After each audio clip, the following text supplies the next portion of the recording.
Hello students, आज हम start करते हैं वर्क एंड एनर्जी चैप्टर का सेकंड पार्ट। तो वर्क एंड एनर्जी चैप्टर के हमने फर्स्ट पार्ट में हम लोगों ने पढ़ा था वर्क क्या होता है, वर्क किस तरह से लगता है, यानी कि अगेंस्ट द ग्रेविटी कैसे वर्क करता है ना, उसके लिए फॉर्मूला क्या है, वर्क का बेसिक फॉर्मूला क्या है, वर्क की एसआई यूनिट क्या है, ये सब चीज़ें हम लोगों ने पढ़ी थी। इस बार जो हम आगे डिस्कस करने वाले हैं कि वो आता है, हम लोगों ने एक बेसिक फॉर्मूला पढ़ा है W is equals to F S. देखो ये चीज तब होती है जब फोर्स भी इसी डायरेक्शन में हो और वर्क भी इसी डायरेक्शन में हो, यानी कि दोनों के दोनों एक ही अगर पर्टिकुलर डायरेक्शन में हो रहे हैं तो वो चीज क्या कहलाई जाती है, पॉजिटिव वर्क कहलाई जाती है। क्या चीज कहलाई जाती है, वो पॉजिटिव वर्क। लेकिन देखो एक बात समझो कि अगर वर्क तो हो रहा है इस डायरेक्शन में, फोर्स लग रही है इस डायरेक्शन में, तो वो चीज क्या कहलाई जाती है, वो ऑपोजिट डायरेक्शन में हो जाती है। कैसी हो जाती है, ऑपोजिट डायरेक्शन में। और जब ऑपोजिट डायरेक्शन में लगती है तो वर्क का फॉर्मूला क्या हो जाता है, W is equals to minus का एफ एस, क्योंकि यहाँ पर जो दोनों का डायरेक्शन होता है वो कैसा हो जाता है, ऑपोजिट हो जाता है, एक इधर और एक इधर। ठीक है ना। तो ये अगर पॉजिटिव वर्क है तो क्या होगा, W is equals to F S, और जब नेगेटिव वर्क होगा तो क्या होगा, W is equals to minus का एफ एस। उसके बाद एक बात आ जाती है जीरो वर्क की। जीरो वर्क क्या होता है, मैंने लास्ट वाले लेक्चर में बताया था कि जो जीरो वर्क होता है हमारा, जीरो वर्क केवल तभी लगता है जब कोई बॉडी के ऊपर जो फोर्स अप्लाई हो रही है वो कौन सी डिग्री पर होती है, 90 डिग्री पर। 90 डिग्री पर अगर कोई फोर्स अप्लाई हो रही है तो हमेशा वर्क कैसा होता है, जीरो होता है। कितना होता है बच्चों, 0 डिग्री। देखो अब हम आगे चलते हैं इस चैप्टर के अंदर। अब आगे बात आती है एनर्जी। एनर्जी क्या होती है, energy is the ability to do work, यानी कि किसी भी काम को करने की क्षमता क्या कहलाई जाती है, एनर्जी कहलाई जाती है। अब देखो एनर्जी जो होती है वो एक तो स्केलर क्वांटिटी होती है। दूसरी बात, एनर्जी होती तो बहुत तरह की है, लेकिन हमें जो यहाँ पर अपने सिलेबस के अंदर मेनली पढ़नी है वो कौन कौन सी है, काइनेटिक एनर्जी और पोटेंशियल एनर्जी। वैसे जो एनर्जी है हमारी, एनर्जी की एसआई यूनिट जो होगी वो क्या होती है, जूल। और जो एनर्जी हमारी कितनी तरह की होती है जो बुक में लिखी है, काइनेटिक लिखी है, पोटेंशियल लिखी है, उसके बाद केमिकल है, हीट है, लाइट, साउंड, इलेक्ट्रिकल, न्यूक्लियर, इस तरह से मतलब काफ़ी सारी है ना। तो हमें जो मेनली यहाँ पर पढ़नी है वो पढ़नी है काइनेटिक एनर्जी और पोटेंशियल एनर्जी। तो देखो बच्चों, काइनेटिक एनर्जी और पोटेंशियल एनर्जी क्या होती है। सबसे पहले हम लोग समझेंगे काइनेटिक एनर्जी को। तो देखते हैं काइनेटिक एनर्जी क्या है।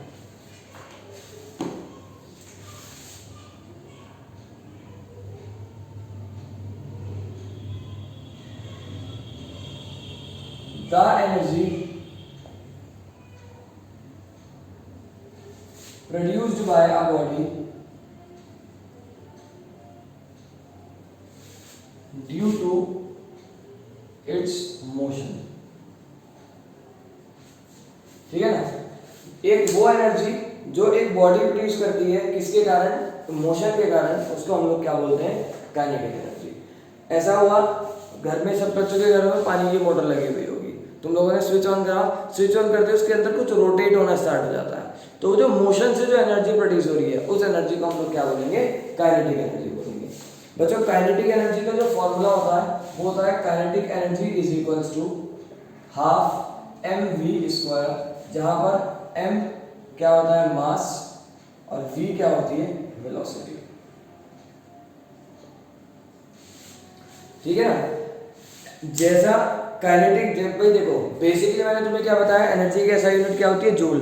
तो एनर्जी तो देखो एनर्जी है ना, काइनेटिक हो, पोटेंशियल हो, किसी भी तरह की हो, एनर्जी तो एनर्जी होती है। इसी तरह से यहाँ पर जो काइनेटिक एनर्जी होगी उसकी एसआई यूनिट भी क्या होगी, जूल ही होगी। तो यहाँ पर हमारा एक बार दोबारा से बता देता हूँ मैं कि काइनेटिक एनर्जी क्या है। काइनेटिक एनर्जी वो एनर्जी होती है जो किसी भी बॉडी के अंदर प्रोड्यूस होती है उसके मोशन की वजह से। ठीक है ना। और काइनेटिक एनर्जी का जो फॉर्मूला होगा वो क्या होगा, K is equal to half M V square, जहाँ पर एम का मतलब क्या होगा, मास, और वी का मतलब क्या होगा बच्चों, वेलोसिटी होगा। ऐसा यूनिट क्या होगी इसकी, जूल। अब कुछ कंक्लूजन है छोटे छोटे से। क्या कंक्लूजन है, देखो एक बात समझो, काइनेटिक एनर्जी जो होती है वो डायरेक्टली प्रोपोर्शनल होती है मास के, काइनेटिक एनर्जी डायरेक्टली प्रोपोर्शनल होती है वेलोसिटी के। यानी कि अगर मैं मास बढ़ाता हूँ तो काइनेटिक एनर्जी बढ़ेगी, मास कम करता हूँ तो काइनेटिक एनर्जी कम होगी। इसी तरह से अगर मैं काइनेटिक एनर्जी बढ़ाता हूँ तो जाहिर सी बात है मास बढ़ रहा होगा, और अगर काइनेटिक एनर्जी को कम कर रहा हूँ तो इसका मतलब कहीं ना कहीं मास भी कम हो रहा होगा। सिमिलर केस वेलोसिटी के साथ है कि अगर काइनेटिक एनर्जी बढ़ रही है तो इसका मतलब वेलोसिटी बढ़ रही होगी, और अगर वेलोसिटी बढ़ रही है तो इसका मतलब काइनेटिक एनर्जी बढ़ रही होगी। या फिर ऐसे कह सकते हो कि अगर काइनेटिक एनर्जी कम हो रही है तो इसका मतलब वेलोसिटी कम हो रही है, और अगर वेलोसिटी कम हो रही है तो उसका मतलब काइनेटिक एनर्जी। यानी कि अगर दोनों का इफेक्ट एक जैसा है, यानी कि इधर वाली चीज दोनों, एक चीज बढ़ रही है तो दूसरी भी बढ़ेगी, तो डायरेक्टली प्रोपोर्शनल, और एक घट रही है तो दूसरी भी घटेगी, तो भी क्या है वो डायरेक्टली प्रोपोर्शनल। लेकिन इनवर्सली प्रोपोर्शनल क्या होता है? इनवर्सली प्रोपोर्शनल ये होता है एक बढ़ा तो दूसरा घटा, और एक घटा तो दूसरा बढ़ा, कुल मिलाकर उल्टा इफेक्ट होता है, एक कम एक ज्यादा, एक कम एक ज्यादा। लेकिन डायरेक्टली प्रोपोर्शनल में क्या होता है? एक बढ़ेगा दूसरा बढ़ेगा, यानी कि दोनों बढ़ेंगे तो दोनों बढ़ेंगे, घटेंगे तो दोनों घटेंगे, यानी कि डिक्रीज होंगे तो दोनों डिक्रीज होंगे, और इंक्रीज होंगे तो दोनों इंक्रीज होंगे, है ना। तो देखो यहाँ पर बात आती है काइनेटिक एनर्जी के अंदर कि अगर मैं मास को हाफ कर दूं, किसको हाफ कर दूं? मास को हाफ कर दूं, तो काइनेटिक एनर्जी भी क्या हो जाएगी? हाफ हो जाएगी, ठीक है ना। और अगर मैं मास को डबल कर दूं तो काइनेटिक एनर्जी भी क्या हो जाएगी? डबल हो जाएगी। कैसे होगी ये देखो, अगर मैं मास को क्या कर दूं? 2m कर दूं, एक काम किया मैंने, के ई डैश लगाया, हाफ मास को क्या कर दिया? 2m कर दिया, v स्क्वायर। इस वाले 2 को मैं लिख लेता हूं अलग से, 2 1/2 mv स्क्वायर, और 2 के ई डैश, और हाफ mv स्क्वायर की वैल्यू क्या है? के ई, यानी कि क्या हो गई? अगर मैंने मास को डबल किया तो ऑटोमेटिकली काइनेटिक एनर्जी भी क्या हो गई? डबल हो गई। इसी तरह से अगर मास को मैं डबल हाफ कर दूं तो काइनेटिक एनर्जी भी क्या हो जाएगी? डबल हो जाएगी। लेकिन अगर मैं दूसरा केस देखता हूं किसके साथ? वेलोसिटी के साथ। तो देखो वेलोसिटी के साथ केस थोड़ा सा दूसरा है, क्या कि अगर मैंने वेलोसिटी को डबल किया, इफ वेलोसिटी इज डबल, तो क्या होगा? ये के ई है, के ई डैश निकाला, हाफ m वेलोसिटी की जगह 2v का whole square, K E dash is equals to half m 4v square, 4 को अलग लिख लेते हैं बिल्कुल, 4 1/2 mv स्क्वायर, 4 इसकी जगह क्या आ जाएगा वापस? के ई, इसकी हेल्प से, तो क्या हुआ? के ई डैश कितना आ गया? 4 टाइम्स हो गया। क्योंकि ऐसा क्यों हो रहा है? ऐसा इसलिए हो रहा है क्योंकि यहाँ पर क्या आ रहा है? स्क्वायर आ रहा है ना। तो अगर हम काइनेटिक एनर्जी में वेलोसिटी को डबल करते हैं तो काइनेटिक एनर्जी भी 4 टाइम्स हो जाएगी, और अगर मैं इसको हाफ कर दूं तो 1/4 टाइम्स हो जाएगी, क्योंकि 1/2 का अगर तुम स्क्वायर करोगे तो 1/2 का स्क्वायर कितना आ जाएगा? 1/4 हो जाएगा। यानी कि मैं एग्जांपल के लिए कह रहा हूं केवल कि 1 रुपए के 1 रुपया किसमें कन्वर्ट हो जाएगा? 25 पैसे में कन्वर्ट हो जाएगा, ठीक है ना। और अगर मैं 1 रुपये को क्या कर दूं? डबल कर दूं, यानी कि जो 2 रुपए है वो किसमें कन्वर्ट हो जाएंगे? 4 में कन्वर्ट हो जाएंगे। तो सीधी सीधी बात है कि अगर मैं मास को यहाँ पर डबल कर रहा हूँ तो काइनेटिक एनर्जी भी डबल, मास को हाफ कर रहा हूँ तो काइनेटिक एनर्जी भी हाफ। उसके बाद अगर मैं वेलोसिटी को डबल कर रहा हूँ तो काइनेटिक एनर्जी 4 टाइम्स, और अगर वेलोसिटी को हाफ कर रहा हूँ तो वो 1/4 टाइम्स हो जाएगी। क्लियर बात। इसके बाद हम पढ़ते हैं पोटेंशियल एनर्जी। पोटेंशियल एनर्जी क्या होती है? देखो पोटेंशियल एनर्जी क्या होती है?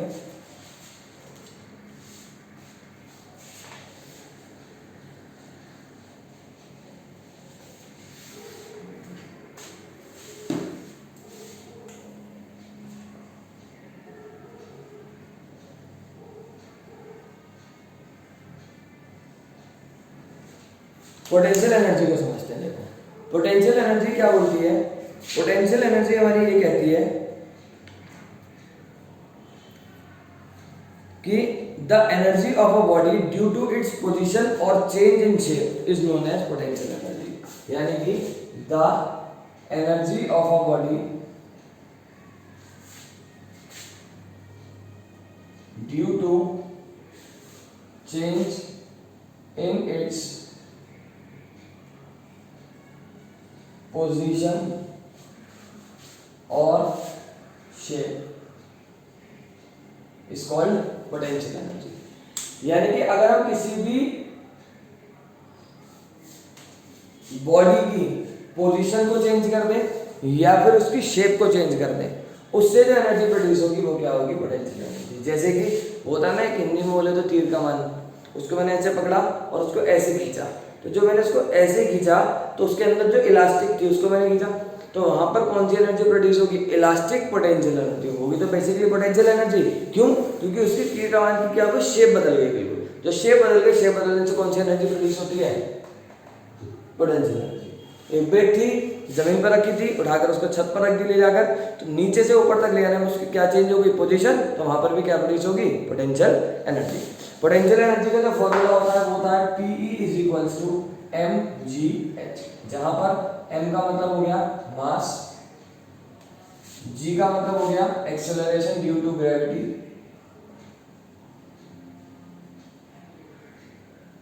और h का मतलब हो गया हाइट। इसकी एसआई यूनिट भी क्या होगी, जूल, क्योंकि ये भी बेसिकली है क्या, ये एनर्जी ही है, इसलिए इसकी एसआई यूनिट भी क्या होगी, जूल होगी।